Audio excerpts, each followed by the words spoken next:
When I first told Melanie that I said I'm going to start writing my speech soon, her response was simply, "Oh God, I just don't have time to be nice to you."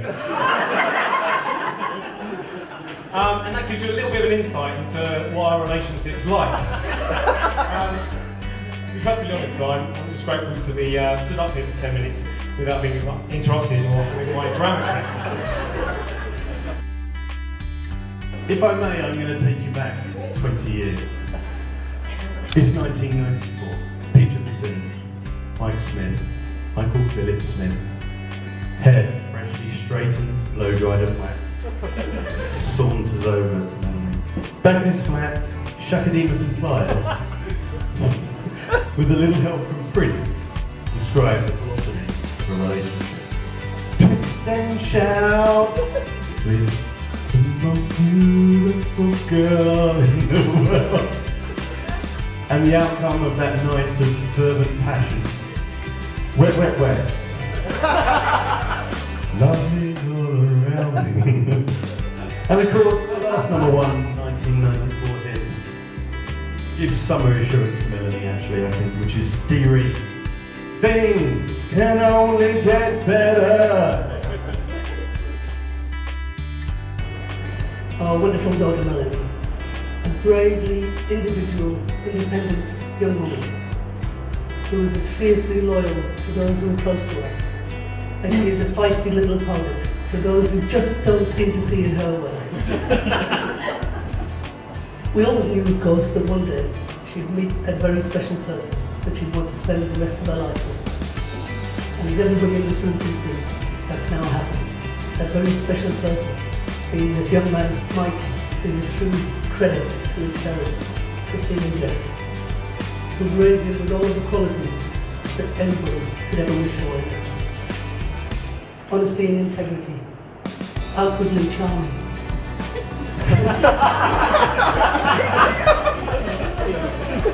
I can't believe that's a laugh. With a great strength of character, patience, and a good sense of humour, all of which he's probably had to borrow once or twice since meeting you know him. I would just like to echo Andy's sentiments. I'd like to thank Mike for asking me to be one of his best men. It's a great honour. But also I'd like to compliment Melanie on how stunning she looked. Now, the time for character assassination. I think Mike's friends and family owe Melanie a great debt of gratitude for the influence she has had on him.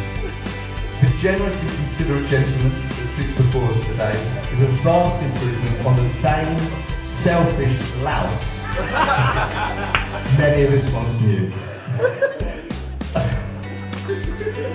I know Mike is well aware just how fortunate he is to have found Melanie. David and Linda, your generosity throughout this whole thing has been absolutely incredible. And I just want to know that you and Melanie are so grateful for everything you've done, and we really do appreciate it. You know, ever since we met, you've been incredible to me, and you made me feel immediately very welcome, as you said. I won't say part of the family, because I know the only child in Melanie would throw a tantrum. Like that.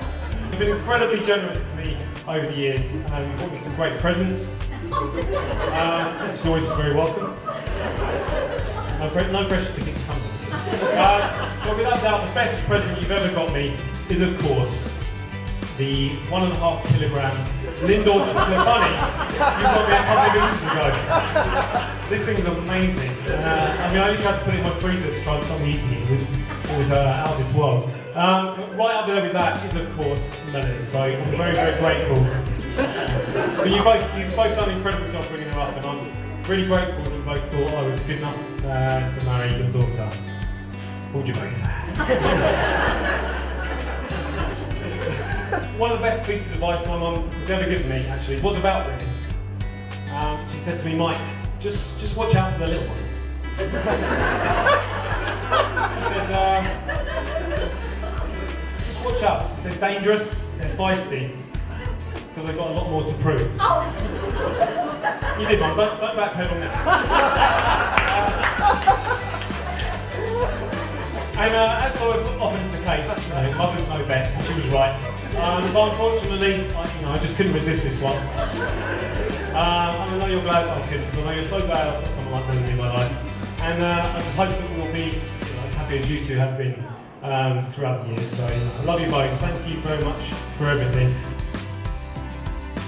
During our first year at university, we had quite a lot of free time on our hands, and what Mike liked to do during the day was watch the cookery programmes. One evening, after a few drinks at the university nightclub, we arrived back on my corridor at the halls of residence, and Mike thought it was going to be the ideal opportunity to show me what he'd learned from watching Ainsley Harriott earlier that afternoon.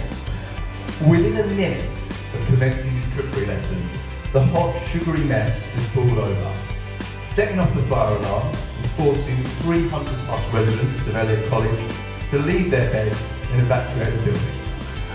When I arrived back into my corridor, I was greeted by a fireman holding a pan that Mike had been cooking. Needless to say, I was unable to provide an adequate response to his question of why I thought it was a good idea to caramelise sugar at 3 AM when severely intoxicated.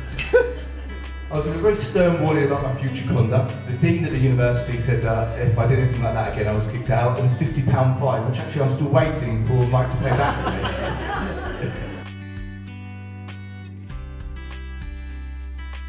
When I first met Melanie, we were in the glamorous location of Moomoo's in Maidstone, and I was taken by her immediately, of course. And late that night, her and a group of her friends. Give me something. A group of her friends all came back to my flat.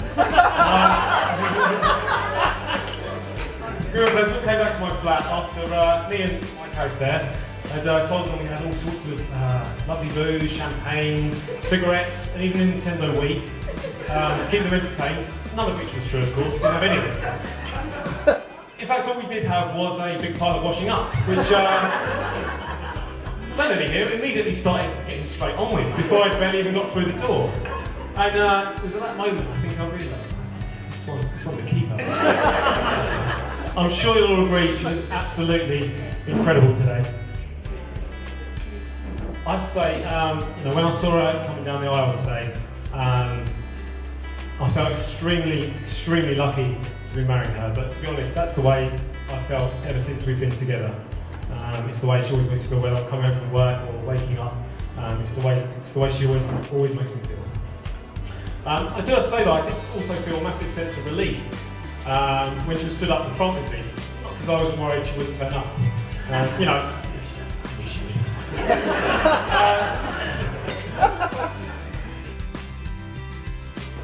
For the very fact that Mike absolutely, totally adores Melanie, and she absolutely, totally adores him.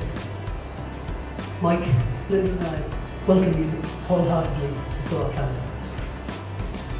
We wish them a long, happy and successful marriage together. And whether they remain as Mr. Smith, Mrs. Foy,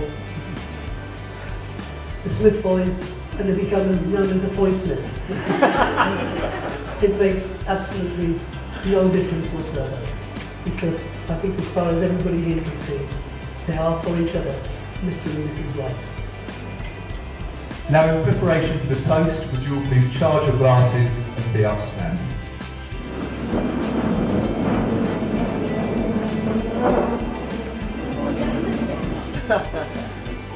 My greatest wish for the two of you is that during the course of your lives married together, your love for each other will grow so much that years from now, you will look back on this day, your wedding day, as the day you loved each other the least.